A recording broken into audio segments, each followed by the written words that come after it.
Welcome back, Focus Learners. Today, we're unpacking a massive narrative shift that is just slamming the enterprise tech world right now.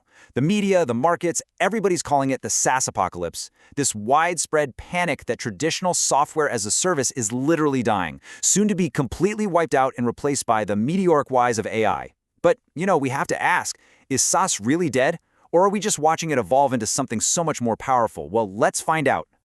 Okay, let's dive into this with a quote that recently sent absolute shockwaves through the industry. Microsoft's AI chief, Mustafa Suleyman, flat out claimed, accountants will be fully automated within 2 years. I mean, wow. This single, highly sensational claim perfectly captures the massive panic gripping the enterprise software world right now. Because think about it, if AI can fully automate complex white-collar jobs like accounting, what exactly happens to all the software subscriptions those accountants used to rely on? And that fear, it's translated into a very real, very massive financial impact. $24 billion. That's a B. That is the amount of profit hedge funds have raked in during 2026 alone, simply by shorting software stocks. Investors are actively betting against traditional SaaS. We've seen software ETF valuations drop drastically, with the broader market fundamentally questioning if the software industry, as we know it, can even survive. So here is our roadmap for today's explainer. First, is SaaS really dead? Second, enter the AI agents. Third, the missing link process. Fourth, the death of the seat. And finally, number 5, the intelligent software future. We're going to bridge the gap from this macroeconomic panic all the way down to tangible, future-proof solutions. All right, section 1. Is SaaS really dead? Let's unpack the myth versus the reality here. We can trace exactly how we got to this point. Remember peak software valuations back in 2021 during the pandemic era? Well, the landscape completely shifted. By 2025, massive cloud providers, the hyperscalers like Amazon, Google, Microsoft, they started directing a whopping 75% of their infrastructure budgets straight toward AI. This massive reallocation of budget, mixed with the fear of AI replacing software, triggered a rapid public market repricing. It caused the North American software ETF to drop nearly 30% from its peak by early 2026. But what's really crucial to understand here is that early-stage private valuations are still lagging behind this public market drop by about 6 to 18 months. The venture capital firm V Partners accurately describes this impending scenario as the SaaS reckoning. Let's move to section 2 and see how this builds. Enter the AI agents. So the real trigger for this market panic wasn't just some chatbot answering your questions. No, it was the rise of agentic AI. This is autonomous AI that orchestrates entire white-collar workflows end-to-end. It moves beyond simple conversational queries. Actually, scratch that. It completely bypasses them to just do the work. And we are seeing real-world disruptions happening right now. For instance, a new startup called Artifact AI just secured a $4 million seed round from Andreessen Horowitz to build an agentic AI accountant entirely from the ground up. This isn't just software that helps you do your job anymore. It's software that attempts to do the whole job for you. Let's ground this abstract tech with a concrete example from the enterprise software company Celonis. They show exactly how an AI agent solves real-world supply chain bottlenecks. Instead of a human manually digging through a clunky ERP system, the AI agent autonomously runs through these steps. Step 1, it detects a blocked sales order. Step 2, it instantly checks the customer's credit limits, their order history, their payment behavior. And Step 3, it recommends a reasoned decision to a human on whether to unblock it. It gives you the advice and the reasoning, leaving the human with literally just the final click of approval. It's a real game changer. Moving on to section 3, the missing link process. This is where we introduce the Trojan horse metaphor. And this brilliantly illustrates why AI actually needs legacy software to survive.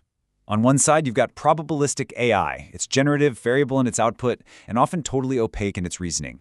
On the other side, you have deterministic software, which is auditable, exact, and designed for massive throughput without failure.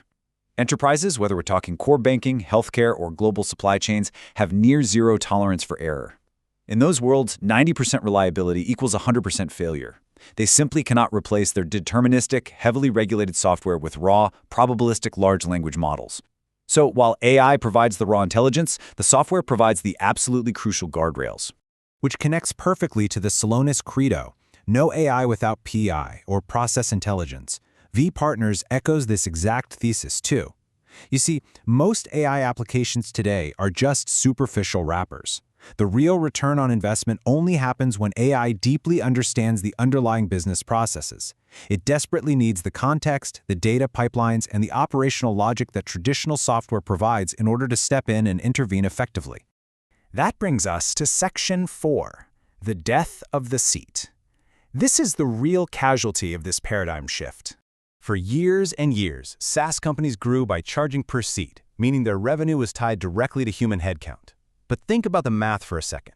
If an AI agent allows 2 people to do the exact same work of 20, that per-seat revenue completely collapses, regardless of how good the product actually is. We saw companies like Atlassian lose over a third of their stock value in just weeks because they're highly exposed to this kind of headcount reduction. This is forcing a radical industry-wide shift toward outcome-based or usage-based pricing, where revenue scales with the actual automated value delivered, not the number of human logins. The per-seat model is dying, folks. Outcome-based pricing is the new standard. Now, what's really interesting about this shift is how bold companies are getting in practice. Take the accounting platform Digits. They've moved to a pure outcome-based pricing model. Accounting firms pay them only when 95% of transactions are fully automated by their AI with 0 human edits. Let that sink in. They are directly aligning their revenue with the actual, proven success of their AI agents. If the software doesn't automate the work, the customer doesn't pay a dime. Which leads us to Section 5, the intelligent software future. Let's look at an actionable survival framework. To sort the winners from the disrupted, Vi Partners developed these brilliant survival filters. The intelligent software of the future will have deep workflow integration, meaning it actually owns the end-to-end process. It doesn't just sit on top of it. It'll use outcome or usage-based pricing. It will serve industries with strict deterministic and auditable requirements, like Viva Systems in life sciences or Temenos in banking. And crucially, it will have proprietary operational data lock-in.